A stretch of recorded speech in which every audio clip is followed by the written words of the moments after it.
지난 2년 반 동안 코로나로 인해 아주 제한적인 예배를 드려야 했습니다. 저희 교회만 그런 것이 아니라 모든 한국 교회들, 전 세계 교회들이 다 그랬죠. 심지어 외국의 경우는 저희는 온라인으로라도 예배를 드렸는데 아예 교회가 문을 열지 못한 곳들도 굉장히 많이 있습니다. 이 코로나의 과정을 거치면서 한국 교회가 전체적으로 예배란 무엇인가에 대한 고민도 있었고요. 또 교회란 무엇인가에 대해서 다시금 돌아보는 시간을 갖기도 했습니다. 지난주에 말씀드렸던 것처럼 성경은 우리의 모든 일상이, 우리의 삶 전부가 다 예배라고 말합니다.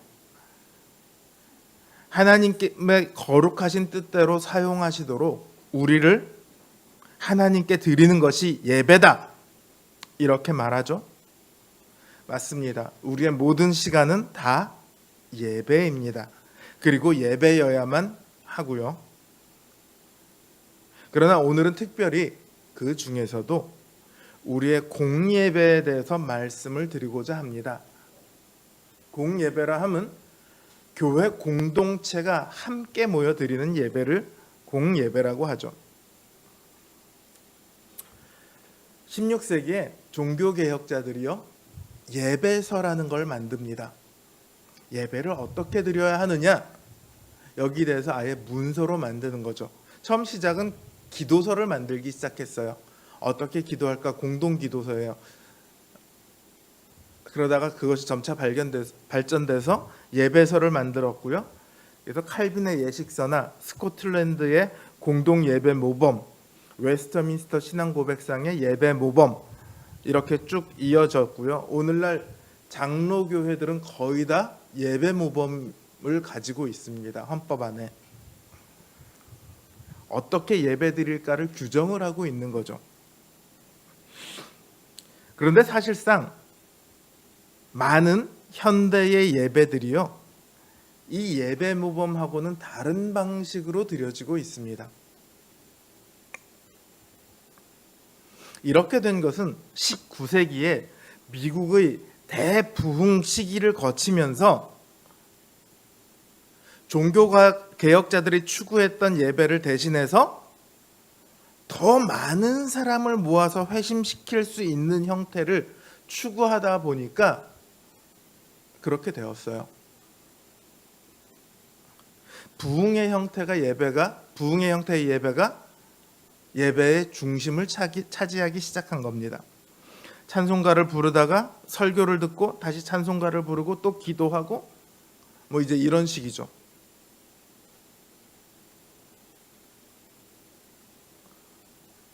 오늘날 한국 교회에서 예배의 회복을 외치는 사람들 중에 상당수는요,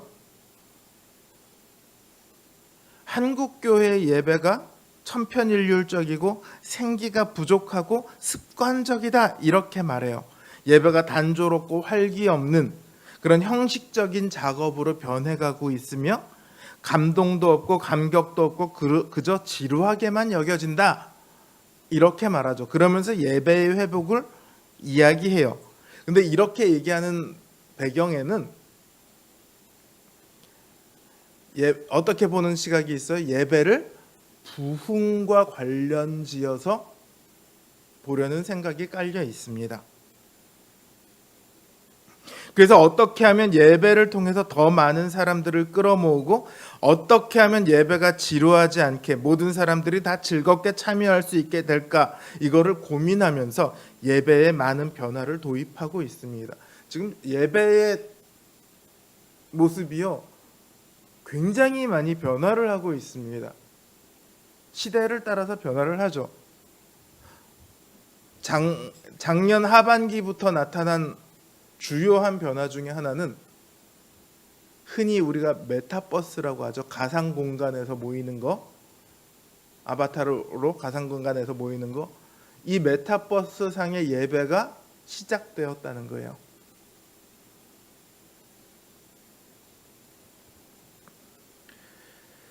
그런데요, 이런 움직임들이요, 시대의 변화를 추구할 수 있고 사람들의 흥미를 유발할 수 있고 사람들을 교회로 끌어들일 수 있는 방식이 되기는 하지만 예배의 진정한 의미에서는 벗어나 있습니다. 교회가 부흥하고 성장하는 원동력이 그런 예배에 있는 것처럼 보이고요. 신자들도 그 속에서 실제로도 또 많은 은혜를 받아갈 수도 있습니다. 하지만 그럼에도 불구하고 우리는 의심해 보아야만 해요. 예배의 중심에 하나님이 있는가 아니면 우리 자신이 있는가, 이거를 우리는 고민해야 합니다. 이런 예배의 변화에 대한 고민들의 중심에 뭐가 있습니까? 사람들이 있어요. 사람의 초점을 맞추고 있는 거예요. 어떻게 하면 그 사람들을 기쁘게 할 수 있을까에 초점을 맞추고 있는 거예요. 물론 부흥을 위한 여러 가지 고민들이 있어야 하는 건 맞지만요, 그렇다고 해서 예배의 진정한 의미에서 벗어나서는 결코 안 됩니다. 실제로 코로나를 거치면서 많은 교회들이요, 지금 이제 코로나 엔데믹 이런 얘기를 하고 있는데, 코로나 상황이 거의 끝나가는 이 상황에서 교회들이 출석하는 신자의 수가 50%에서 70% 정도밖에 안 된다고 합니다. 어떤 큰 교회는 아직 50%도 안 된다고 그래요. 그런데 안 나오고 있는 사람들의 대부분은 어떤 사람들이냐 하면 그 부흥을 위한 방식에 초점을 맞춰서 예배의 변화를 추구했던 거기에 익숙한 사람들이 안 나오고 있대요. 그런 교회들일수록 신도수의 회복률 자체가 현저하게 낮다고 그럽니다.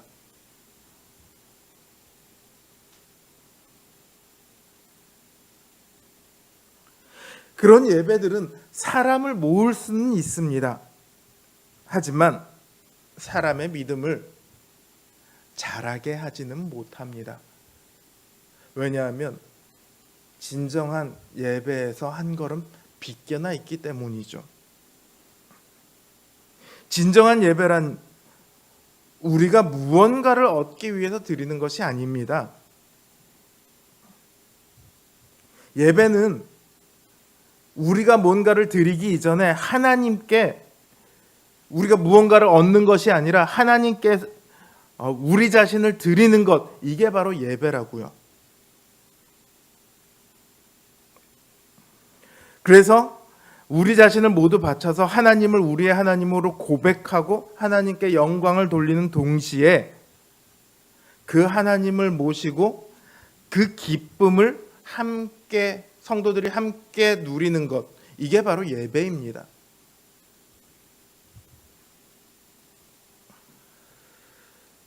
이거는 최초의 예배를 생각해 보면 이런 모습들을 우리가 좀 더 뚜렷하게 알 수 있어요. 우리의 예배는 어디서부터 시작이 될까요? 구약의 안식일로부터 시작이 되겠죠. 안식일이 되면요, 구약의 이스라엘 백성들은 아무런 일도 하지 않아야 했습니다. 심지어 하나님께서는 안식일에 일하면 죽으리라 이렇게 말씀을 하셨어요. 실제로 민수기 15장을 보면 안식일에 나무를 하다가 걸려서 끌려온 사람이 있는데 그 사람을 돌로 쳐 죽이는 장면이 나옵니다. 왜 죽였습니까? 하나님의 안식을 회방 놓았기 때문입니다. 그래서 유대인들은요, 안식일을 기가 막히게 잘 지킵니다. 지금도 이스라엘을 가보면요, 안식일 날은 엘리베이터도 운행하지 않습니다. 그것도 일을 하는 거예요. 사람이 일을 하진 않지만 기계가 일하는 것도 일을 하지 않도록 만듭니다. 먹을 식사도요, 전날 미리 다 해놓습니다. 그러니까 안식일 날은 아무것도 안 해요. 대신 전날이 좀 많이 바쁘긴 하겠지만, 자, 지금도 유대인들은 이렇게 안식일날 어떠한 일도 하면 안 된다는 그런 생각을 갖고 있어요. 하물며 예수님의 시대에는 어땠을까요? 이 유대인들이 안식일날 예수님의 제자들이 밀밭을 이렇게 지나가다가 밀밭에 있는 곡식을 따서 이렇게 껍질을 손으로 비벼갖고 그 알곡을 먹는 장면을 보게 됩니다. 그거는 명백하게 일이거든요. 안식을 범한 거죠. 그들이 예수님께 와서 따집니다. 왜 당신의 제자들은 안식일날 일을 합니까? 그런 제자들을 왜 당신은 가만히 내버려 둡니까? 그들은 자그마치 안식을 범하는 일을 예수님께서 가만 놔두는 것을 용납할 수가 없는 거죠. 그런데 안식은요, 쉼입니다. 이미 하나님께서 주신 안식을 누리는 날입니다. 그리고 동시에 영원한 안식이 예비되었음을 즐거워하는 날입니다. 안식일은 아무것도 하면 안 돼. 안식만 해야 해. 그러니까 아무 일도 하면 안 돼. 이것도 하지 마. 저것도 하지 마. 그게 과연 쉼일까요?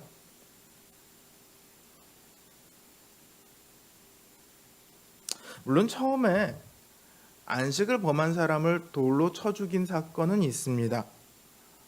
근데 그건 최초에 안식일의 정체성이 무엇인가, 안식일의 의미가 무엇인가를 보여주시기 위해서 특별히 처음에 행한 일이에요. 비슷하게 아이성에서 여호수아서를 우리가 보니까 아이성에서 하나님께 바쳐져야 될 물건을 빼돌린 사람이 있습니다. 아간이라는 사람이죠. 이 사람 때문에 아이성 전쟁에서 지게 됩니다. 그리고 사람들이 아간이 물건을 빼돌렸다는 것을 알고 그 사람을 쳐 죽이죠. 그러면요, 아간 다음에는요, 하나님께 바쳐진 물건을 빼돌린 사람이 없을까요? 이스라엘의 역사 속에 많이 있을 거요. 사도행전 5장을 보면 아나니아와 삽비라 역시 하나님께 헌금을 하겠노라고 하고 반을 숨겼다가 왜 성령을 속이느냐면서 죽습니다. 기독교 역사 속에 이들 외에 헌금을 빼돌린 사람이 있을까요? 없을까요? 저는 단언컨대 있습니다. 왜냐하면 제가 어렸을 때 헌금을 빼돌려서 많은 걸 맛있는 걸 사 먹어본 경험이 있거든요. 저는 안 죽이셨어요.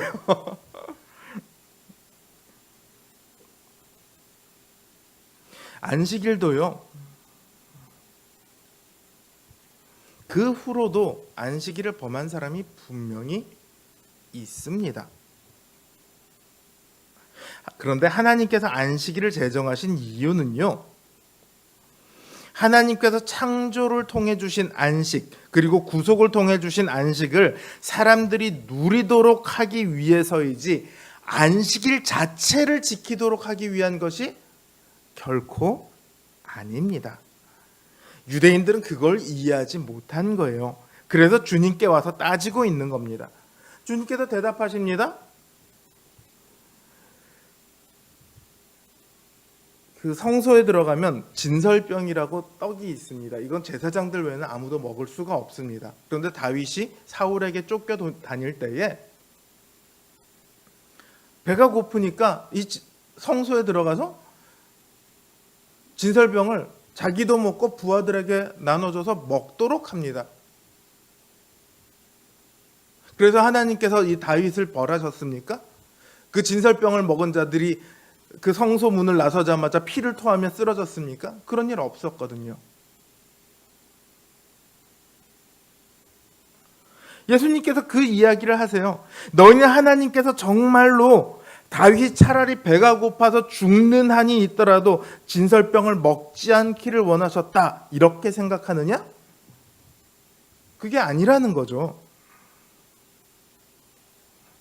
하나님께서 원하시는 뜻은 하나도 이해하지 못하고 그 규정만 지키고 있다고 해서 안식일을 제대로 지키는 것이 아니라는 겁니다. 또 6절부터를 보면 예수님께서 안식일에 오른손 마른 사람을 회당에서 마주치십니다. 그리고 바리새인들과 서기관들이 예수님을 지켜봅니다. 왜냐하면 안식일에 저 사람을 고치나 안 고치나 이걸 지켜보는 거예요. 그 사람을 고치면 안식일을 범한 거다. 이제 이렇게 이야기하려고 지켜보고 있습니다. 예수님은 그들의 그런 마음을 다 알고 계세요. 그럼에도 불구하고 오른손 마른 사람을 손을 내밀으라고 하신 다음에 그 손을 고쳐주십니다. 그리고는 말씀하세요. 안식일에 선을 행하는 것과 악을 행하는 것, 생명을 구하는 것과 멸하는 것, 어느 것이 옳으냐?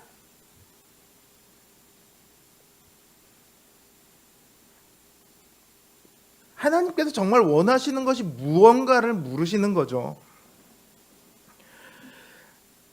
안식이라는 말은 쉼이라는 말입니다. 더 이상 자기의 생명의 유지를 위해서 혹은 영원한 생명을 위해서 자기 자신이 무언가를 하지 않아도 된다는 의미예요.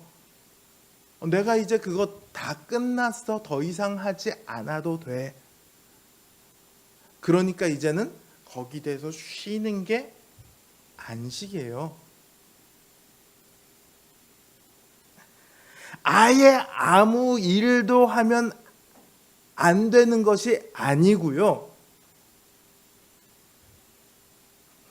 자기 자신을 생계를 위해서 혹은 자기 자신의 구원을 위해서 우리가 무언가를 할 필요가 없다는 것뿐이지 하나님이나 혹은 다른 사람들을 위해서 일하는 것은 주일에도 여전히 유효합니다. 그래서 종교개혁자들도요, 그 예배에 대해서 정말로 목숨처럼 지켰던 종교개혁자들도요, 주일 성수를 이야기할 때 예외가 되는 사람들의 규정이 있어요.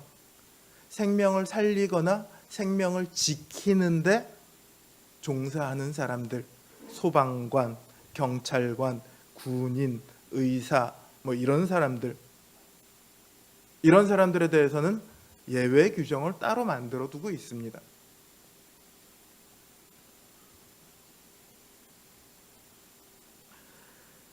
오늘 이 본문에 대해서 누가복음 2장 27절을 보면요, 똑같은 본문인데 거기서는 예수님께서 이런 말씀을 하세요. 안식일은 사람을 위해 있는 날이지 사람이 안식일을 위해 있는 것이 아니다. 안식일이 사람을 위한 것이지 조항을 잔뜩 만들어 놓고 너는 안식일을 반드시 지켜야만 해. 그거 안 지키면 큰일 나. 이렇게 되는 것이 아니라는 거예요. 사실은 저도 어렸을 때 자랄 때는 주일 성수라고 얘기를 하면 주일날 버스도 타면 안 되고 밥도 사 먹으면 안 되고 기타 여러 가지 텔레비전도 키면 안 되고 그 재밌는 게임이나 놀이를 해서도 안 되고 이제 이런 것들을 굉장히 많이 들었는데 저는 거기에 대해서 다 동의할 수가 없습니다.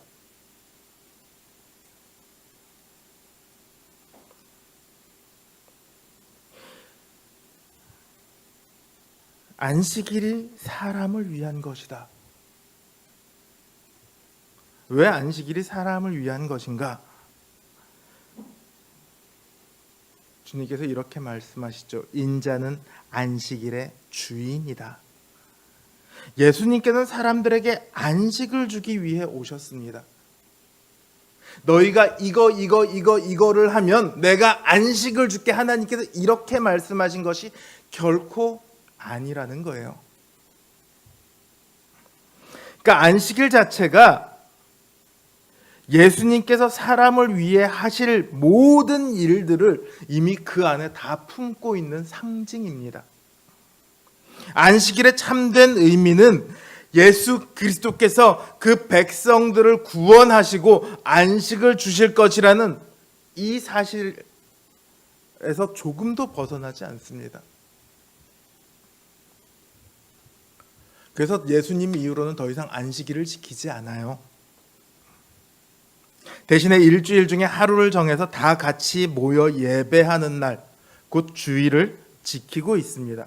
그 의미는 구약의 안식일과 결코 다르지 않아요. 차이가 있다면 뭐냐면 구약의 안식일은 예수님께서 오셔서 주실 안식을 미리 믿음으로 기다리고 있는 것이라면, 지금의 우리 주일은 이미 오셔서 우리에게 주신 안식을 믿음으로 누리는 것.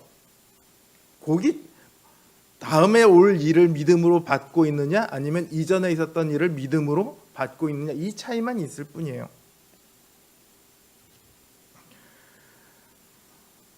오늘 우리의 예배는 바로 여기에 그 의미가 있습니다. 예배는 하나님께서 우리를 위하셨다는 그 크신 은혜에 대한 감사와 찬양입니다. 주님께서 안식일이 사람을 위한 것이다 라고 하셨다고 해서 사람이 안식일의 주인이 결코 될 수 없습니다. 예배의 주인은요, 사람이 아니라 하나님이시죠. 우리 주 예수 그리스도이십니다. 그러니까 예배의 초점은 어떻게 하면 사람이 더 많이 모일까? 어떻게 하면 사람들을 더 즐겁게 기쁘게 할 수 있을까? 여기에 있는 것이 아니라 하나님께서 어떻게 우리를 구원하셨으며 또 어떻게 우리를 구원해 가고 계신가를 알고 믿고 감사하는 데 초점이 있어요. 이 예배의 초점을 지키기 위해 있는 것이 바로 설교하고 그리고 성례입니다. 초대교회 예배를 보면요, 설교가 있고 성례가 있어요. 성례는 제가 몇 번 말씀드렸지만 두 가지가 있다고 그래서 성례에 뭐가 있죠? 세례가 있고 성찬이 있습니다. 설교는 하나님의 말씀을 설교자가 쉬운 언어로 성도들에게 전하는 것이라면, 성례는 하나님의 구원을 상징적으로 성도들이 경험할 수 있도록 하는 겁니다. 성례는 상징적이에요. 그러다 보니까 이게 잘못하면 미신처럼 될 수 있어요. 예배조차도 그 의미를 잃어버리는 판에 성례는 그 의미를 안 잃어버리겠습니까? 잃어버릴 수 있어요. 그래서 초대교회에서 어떻게 가르치냐면, 성례 없이 설교만 하는 거 괜찮다. 상황이 안 되면 성례 없이 그냥 설교만 해도 괜찮다. 그런데 설교 없이 성례만 하는 것은 안 된다. 그 의미를 반드시 바르게 드러내야 한다는 거죠. 초점이 흐려질 수 있기 때문입니다. 이처럼 우리의 예배의 가장 큰 의미는 하나님과 그리스도께서 주신 은혜를 신자들이 알고 받아 누리며 그 하나님께 감사와 찬양을 돌려드리는 겁니다. 오늘 이 교동문 처음에 딱 보시면 새 노래로 여호와께 찬송하라 그러면서 그 다음에 뭐라고 얘기하십니까? 구원을 베푸셨기 때문이다, 이렇게 얘기를 하죠.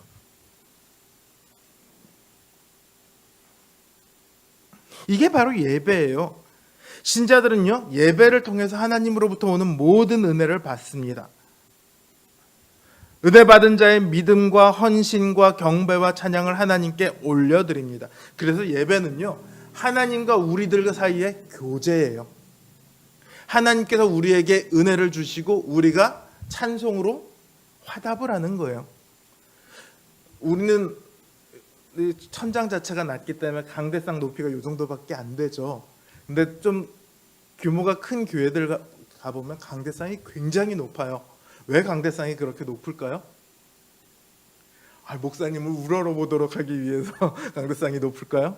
아니면 저 뒤에 있는 사람도 목사님을 잘 보도록 하기 위해서 시야각 때문에 강대상이 높을까요? 그게 아니고요.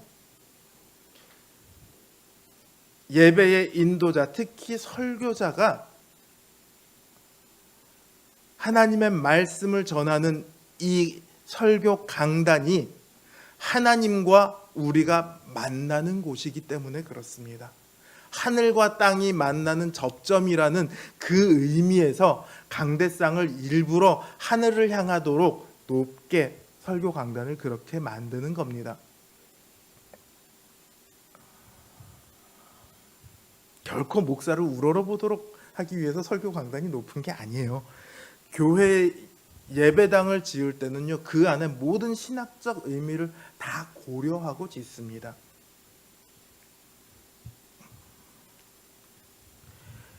그만큼 예배는요, 하나님과 우리 사이의 만남이고 교제입니다. 동시에요, 예배는요, 성도들 간의 교제입니다. 같은 믿음을 가진 성도들이 함께 모여서 하나님과 교제를 함께 나누는 거예요.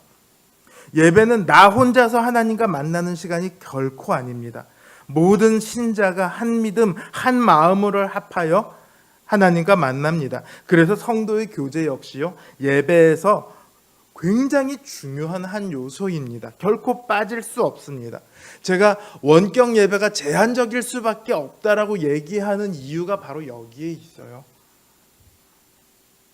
물론 예배를 영상으로 드리다 보니까 집중도 안 되고 소홀해지기도 쉬운 면도 있지만, 그보다 이 원격 예배가 제한적인 건 성도의 교제가 빠져 있기 때문에 그래요.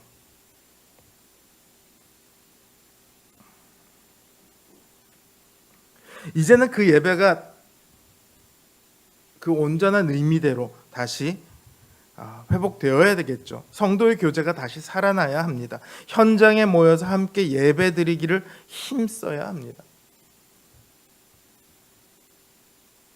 예배를 잘 드리는 것은요, 안식을 믿는 사람으로서의 당연한 의무입니다. 그리고 권리입니다. 제가 안식은 더 이상 자기 자신을 위해서 무언가를 하지 않아도 되는 쉼이라고 말씀드렸잖아요. 근데 안식일에도, 주일에도 계속해서 생계를 위해서 일을 하는 경우가 있어요. 뭐 회사에서 너 반드시 나와, 뭐 이런 특별한 경우들 말고, 예를 들어 장사를 하는 경우가 있을 수 있어요. 저는 그걸 가지고 뭐라고 하고 싶지는 않지만 대신에 안타까움이 있어요. 그거는 나는 그 안식을 믿지 못한다는 뜻이고요. 여전히 내 힘으로, 내 능력으로 살아가려고 아둥바둥 거리는 거예요. 그 삶은 안식을 맛보지 못합니다. 그렇게 살면서 안식을 달라고 해도요, 안식을 믿지 못하면서 어떻게 안식을 받을 수 있습니까? 이미 주어진 안식도 누리지 못하고 있는 건데 안타까움이죠. 우리는요, 이 예배를 통해서 그 안식을 더욱 확연하게 느끼고 누리게 됩니다. 동시에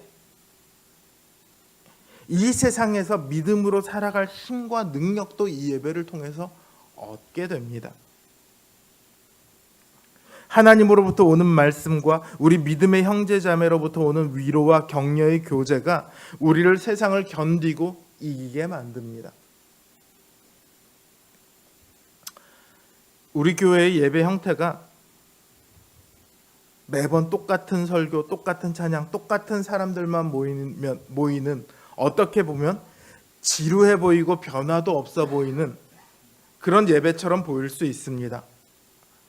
그런데 하나님께서는 우리가 한 사람도 빠지지 않고 나와 하나님의 말씀을 듣고 그 은혜를 찬양하고 함께 교제를 나눌 때 그 예배를 기뻐 받으십니다.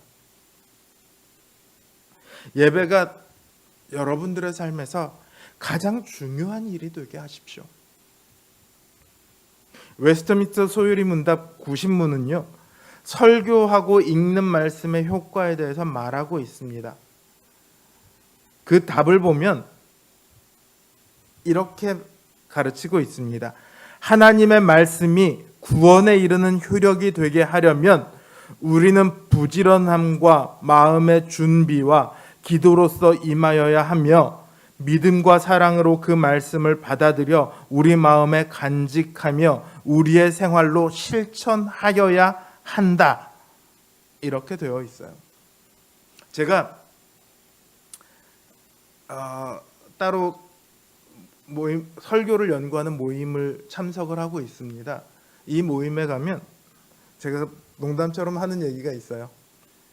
설교자는 절대 예수님처럼 설교하면 안 된다.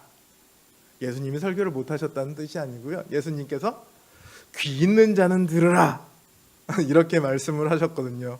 설교자가 이렇게 귀 있는 자는 들으라, 들을 사람은 듣고 말 사람은 말고 이렇게 설교하면 안 된다는 거예요. 모든 사람들이 다 알 수 있도록 최대한 자기가 할 수 있는 최선을 다해서 쉽고 받아들이기 수 있을 만하게 설교를 해야 된다는 의미예요. 근데 반대도 있어요. 설교자 입 있으면 말해봐. 내가 뭐 들리면 듣고 안 들리면 안 듣고. 예배 참석하는 사람들이 얼마든지 그렇게 할 수 있습니다. 습관적으로 와서 앉아만 있을 수 있어요.